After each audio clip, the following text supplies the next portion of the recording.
과학은 세상의 원자 이렇게 만들어졌죠. 엄친아! 엄마의 친아들?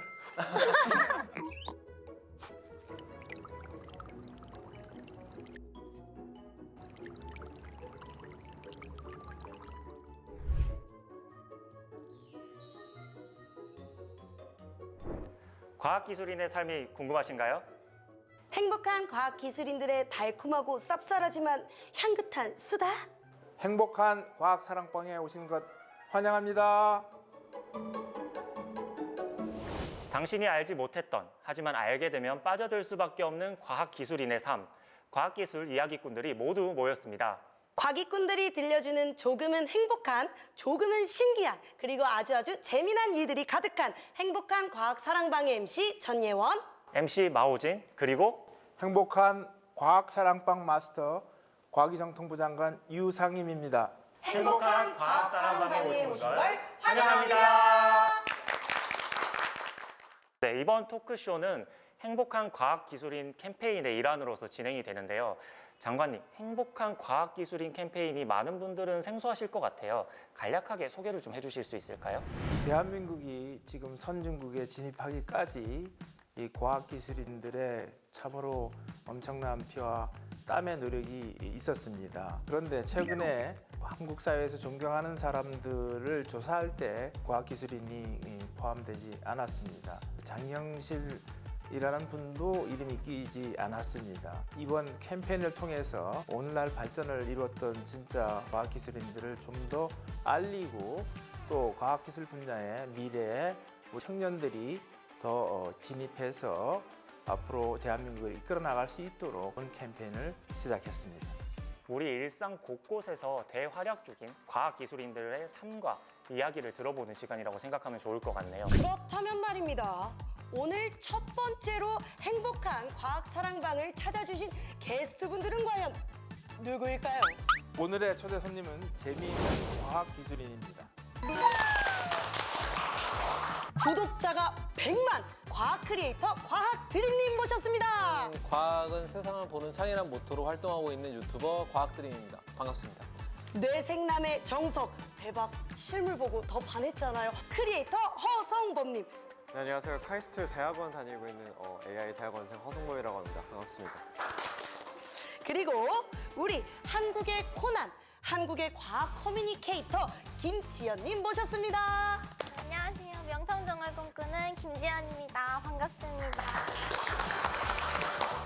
오늘 보자마자 진짜 깜짝 놀랐습니다. 아니 이 머리면 머리, 또 비주얼이면 비주얼. 저 완전 사랑에 빠질 것 같습니다. 제가 어디 가서 이렇게 좀 주눅이 드는 편은 아닌데 오늘 좀 많이 쭈그러드는 것 같습니다. 집중 탐구 시간으로 넘어가 보도록 하겠습니다. 첫 번째로 만날 분은 꼼꼼한 과학 검증으로 유명하신 분이고요. 무려 107만 명 구독자를 보유하고 계신 크리에이터 과학드림님입니다. 와, 아니 107만 명이면은 야 이게 과학으로도 이게 가능한 숫자군요. 아니 근데 약간 코로나 때 버프를 먹은 게 있어요. 지금 다시 시작했으면 뭐 그 정도까지 안 갈 것 같아요. 아, 절대 아닙니다. 에이. 썸네일을 약간 누를 수밖에 없게 약간 만드셨더라고요. 과학 이야기를 아주 쉽게 대중에게 알리고 계신데 뭐 특별한 비법이라도 있는가요? 아, 이게 뭐 과학이 사실 원체 어려운 학문이긴 한데 쉽게 느껴지게끔 학교 수업 시간에 선생님이 수업을 할 때 선생님이 3000%로 빠질 때가 또 그 얘기가 재밌거든요. 광어 아시죠? 광어가 눈이 이렇게 돌아가 있잖아요. 눈이 돌아간 이유가 뭘까가 주제예요. 그럼 광어가 눈이 돌아간 이유를 알아보자 이렇게 시작할 것 같은데 이제 저 같은 경우에는 이제 거기에 이야기를 붙이는 거죠. 예를 들면 아주 옛날의 과학자들도 광어가 눈이 돌아간 걸 궁금해했어. 그래서 그 과학자들은 광어가 눈이 돌아간 걸 어떻게 설명했을까? 그래서 옛날의 과학자 이야기부터 시작을 하는 겁니다. 현대 과학에서는 이거를 어떻게 해석하고 있는지에 대한 내용을 얘기해 주는 거죠. 장관님 그러면 혹시 알고 계시는 과학 유튜브가 있으실까요? 자석 관련된 김갑수 김갑준 교수님 나중에 보니까 저한테 수업을 들었더라고요. 아, 참 쉽게 재미있게 잘한다. 근데 어디서 많이 본 것 같다 이렇게만 생각해요. 외에도 이제 물리 쪽의 양자역학이라든가 전자기하학이라든가 이런 것들도 아주 쉽게 시그니처 멘트가 네. 과학은 세상을 보는 창이라고 하셨는데 서강대 이제 이덕환 교수님이라고 예전에 과학 기자 시절에 이제 그분 인터뷰를 했을 때 해주신 말씀이었고, 제가 이거를 모토로 가져와서 얘기하는 이유는 관광지를 간다 하면은 그래서 역사적인 시선으로 그런 여행을 하기도 하고 그냥 경제적인 관점으로 막 접근을 하기도 하는데, 과학적인 사고, 과학적인 시선을 가지고 좀 그냥 일상생활을 해보면 그런 것도 좀 재밌지 않을까. 그럼 멘트 동작 같은 거 뭐 창 이런 건 없나요? 국립훈학과 생물자원관의 조종원 박사님이라고 이제 버섯 연구하시는 분인데 그분께서 이제 과학은 세상을 이렇게 만들어졌죠. 근데 이제 괜찮은 것 같아요. 네, 네, 좀 그래서 이게 이중적인 의미가 있는데 과학은 세상을 보는 창이라는 동시에 이제 그분이 미생물 연구하시거든요. 그래서 미생물의 미음을 아 귀여워. 의미하기도 합니다. 네. 장관님 이렇게. 뭐가 조금 잘못된 것 같습니다. 이렇게 귀엽자, 이렇게. 기억자, 니은자. 네. 창이 너무 약간 이런 이렇게 오, 맞습니다. 맞습니다. 아이돌 같다. 아이돌 같아요. 내 마음속에 저장. 오, 맞습니다. 맞습니다, 맞습니다. 다른 분야에 도전하고 싶은 그런 분야가 있나요? 거는 저는 웹툰 쪽을 한번 생각해 보고 있는데, 주제는 곰팡이고, 그러니까 곰팡이가 저온에서는 잘 살아요. 그래서 제목은 뭐죠? 제목은 아직은 못 언제 정하긴 나와요? 했는데. 나오는 게 아니고 그런 상상의 나래를 펴는 게 주로 하는 일 중에 하나니까 크게 대박을 한번. 너무 좋죠. 넷플릭스에서도 해주고 영화화 되고. 너무 좋죠, 너무 좋죠. 저도 어떻게 출연을 곰팡이 역할도 좋습니다. 다음으로 두 번째 손님을 만나보도록 하겠습니다. 뇌생남의 정석이시고요. 또 너무 잘생기셨고 말씀도 되게 재밌게 하시면서 또 똑똑하기까지 하십니다. 저 이 모든 이 긴 말을 한 번에 줄일 수 있는 단어를 알아요. 엄친아. 장관님 혹시 엄친아가 뭔지 아십니까? 엄마의 친아들? 엄마 친구 아들. 엄친아스러운. 그리고 또 너무 완벽하시잖아요. 장관님이 보시기에도 완벽하지 않나요? 네, 세 분 다 완벽합니다. 역시 센스가. 지금 카이스트 대학원생으로 계시죠? 네네, 맞죠? 맞습니다. 그래가지고 젊은 과학자들의 느낌, 성향 같은 게 있을까요? 공대생의 흔한 스테레오타입. 저런 체크 셔츠를 입는다던가. 그러니까 학교 축제를 갔는데 우리 학교 20살, 21살 친구들이 너무 잘 꾸미는 거예요.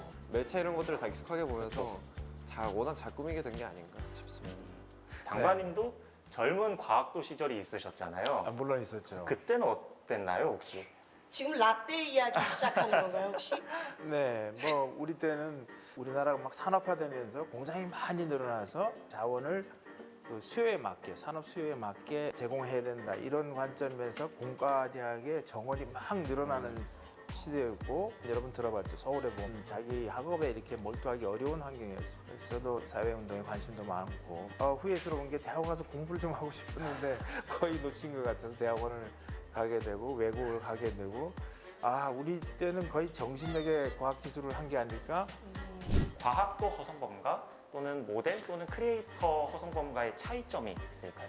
과학을 할 때는 훨씬 더 엄밀하게 하려고 하고 정밀하게 하려고 하고, 또 팀원들이 실수하면 이렇게 도끼눈을 뜨기도 하고, 이런 현장에서 좀 더 밝고 그런 재치 있는 저의 모습들을 찾을 수 있게 되는 게 아닌가. 그래서 지킬앤 하이드처럼. 네.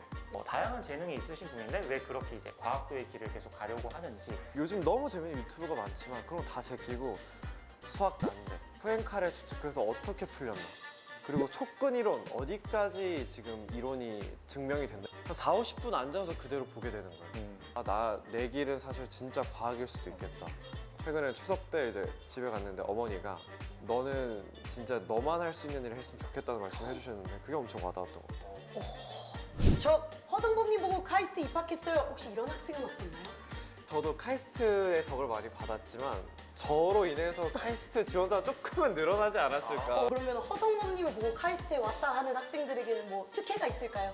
저 내년 3월 되면은 여기 약속드리겠습니다. 200명분의 식사를 제가 결제하고 오늘 출연료 탈탈 털어서. 요즘은 어떤 분야에 관심이? 제가 18살, 7, 8년 전부터 이제 인공지능을 접했는데 그때 느낌이 확 오더라고. 이 미래의 먹거리가 되겠구나. 패션에 관심이 있다 보니까 어떻게 하면 이 패션 업계에 AI를 적용해 볼 수 있을까 하면서 하이퍼블릭 스페이스에서 어떤 데이터들을 연동했을 때 좀 더 레코멘데이션이 잘 되더라. 진짜 뭐라고 말씀하시는지 하나도 못 알아듣고 Recognition is the center missing my 사브리야. 네, 맞습니다. 지난 9월에 국가 AI위원회가 출범이 되고 민관이 이 힘을 합쳐서 AI 분야에 앞으로 G3에 들어가겠다. 지금 국가가 총매진을 하고 그 주무부처가 바로 과기정통부입니다. 저는 장관으로서 이 꿈을 이루기 위해서 아주 불철주야 노력을 하고 있습니다. 마지막으로 만나볼 분으로 넘어가도록 하겠습니다. 한국의 명탐정 코난을 꿈꾸고 있는 그녀, 과학 커뮤니케이터 김지연님입니다. 작은 증거들도 놓치지 않고 활용해서 문제를 해결하고자 하는 지망생입니다. 탐정 지망생. 네. 과학 수사학을 또 석사 과정을 밟으셨다고. 맞아요. 지문도 채취하고 뭐 피도 보고 현장 가서 진짜 발굴도 하고 이런 다양한 활동들을 하게 됩니다. 그만큼 도전적이고 좀 어려웠던 점이 있었을 것 같은데 좀 얘기해 주시죠. 저는 이과 과목을 안 배웠었거든요. 그래서 1번 화학, 1번 생물 이런 걸 하나도 안 듣고 바로 유기화학을 들어버려가지고 중간고사 시험을 보는데 계산기를 안 가져간 거예요. 공학년 계산기를. 여기 뒷목 잡고 있어. 그 다음 학기에 고등학교 이제 이과 과목 수능 특강부터 시작해가지고 다 풀어가지고 다음 학기에 복학을 했습니다. 대박인데요, 이거? 장관님께서는 수학이 좀 쉬우셨나요? 수학이 쉽다기보다는 재미있었죠. 한식 들리세요?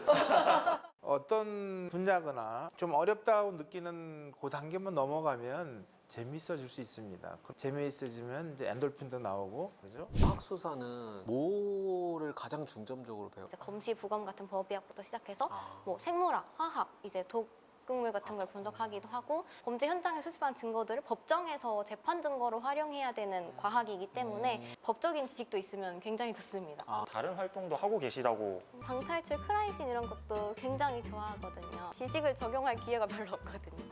그럼 고증을 잘 살린 리얼한 크라임씬 방탈출을 한번 만들어보고 싶다라는 과학 커뮤니케이터로 활동을 또 하고 계시는 것 같아요. 개굴림 뜻이 혹시 제가 개구리를 닮아가지고 개구리의 그 명랑 이런 이미지가 좀 있습니다. 다음에 꼭 하고 싶은 어떤 활동이 있다면 과학수사의 매력이 다른 분야를 연결해주는 거라고 생각하거든요. 뭐 세포의 죽음이 어떻게 개인의 민법상 권리 능력 상실로 이어지는지라든지 짧고 간결하게 나의 꿈은 뭐다 이렇게 정리하죠. 명탐정이죠. 네, 그 꿈이 꼭 이루어지길 바랍니다. 되게 교수님 같으셨어요. 톤이 너무 그래요. 열심히 하길 바래요. 네, 제가 한 것도 이건 아닌 것 같아요. 과학 커뮤니케이터로 활동하시면서 특별한 모임을 또 하나. 백설공주가 독사가를 먹고 죽었는데 그 독사가 있는 독을 어떻게 검출할 것인가. 셜록 홈즈에 나왔던 사건들을 21세기 대한민국의 경찰은 어떻게 해결을 할까라는 주제로 이런 모임들을 열고 직접 체험을 할 수 있게 세트도 만들고 오히려 다른 분야의 분들이 해보고 과학 이렇게 재밌는 거였어를 좀 느껴보면 좋을 것 같은데요. 그런 문화를 만들어 나가는 게 작은 소망입니다. 네, 그러면 대한민국의 과학의 즐거움을 알려주고 계신 이 세 분께 마지막으로 묻고 싶은 게 있는데요.